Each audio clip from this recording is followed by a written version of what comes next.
ചുറ്റുവട്ടത്തുള്ളവരെല്ലാം ഇപ്പോഴേ അതും ഇതൊക്കെ പറഞ്ഞു തുടങ്ങിയിട്ടുണ്ട്. പാർവതി, അവരാണോ നിനക്ക് ചെലവിന് തരുന്നത്? ഞാനല്ലേ. ഭർത്താവ് ഉപേക്ഷിച്ചു പോയ നിനക്കും കുട്ടികൾക്കും ഒരു ജീവിതം കിട്ടുന്നതിലുള്ള അസൂയാണ് നാട്ടുകാർക്ക്. പാർവതി, നിനക്കറിയോ, എന്റെ അച്ഛന്റെ പാരമ്പര്യം അതേപടി നിലനിർത്തുന്ന ഒരേ ഒരു മകനാണ് ഞാൻ. നോക്ക്, നീ ഒന്നുകൊണ്ടും പേടിക്കണ്ട, നിനക്ക് ഞാനുണ്ട്. എന്റെ ഭാര്യയാകാൻ എല്ലാം കൊണ്ടും അർഹതപ്പെട്ടവൾ നീയാണ്, അല്ലേ? മക്കളുടെ കാര്യം ആലോചിക്കുമ്പോഴാ. മക്കളോട് പോകാൻ പറ, അവര് പോയി അവരെ പണി നോക്കട്ടെ. അവരൊരു വഴിക്കാൻ വളർന്നോളുന്നേ. എന്റെ അച്ഛൻ ഇത്രയൊക്കെ കല്യാണം കഴിച്ചിട്ടും അതിലുണ്ടായ ഞാൻ അടക്കമുള്ള മക്കൾ വളർന്നില്ലേ? ഇന്ന് ഞാൻ ഒരു ഹെഡ് കോൺസ്റ്റബിൾ വരെ ആയില്ലേ? എന്താ പാർവതിക്ക് എന്നെ വിശ്വാസം വരുന്നില്ലേ? ഞാനിവിടെ ഏകസ്ഥനായിട്ട് ഒറ്റയ്ക്കാണ്.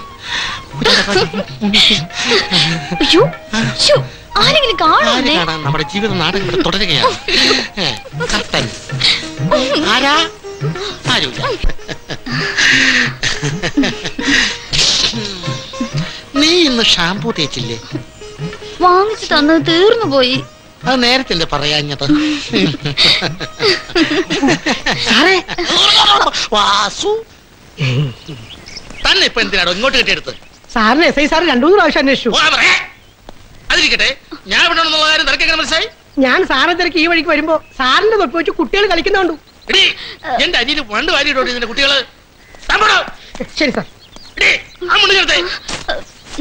എന്തിനാ? അയ്യോ, പോവാണോ? അല്ല,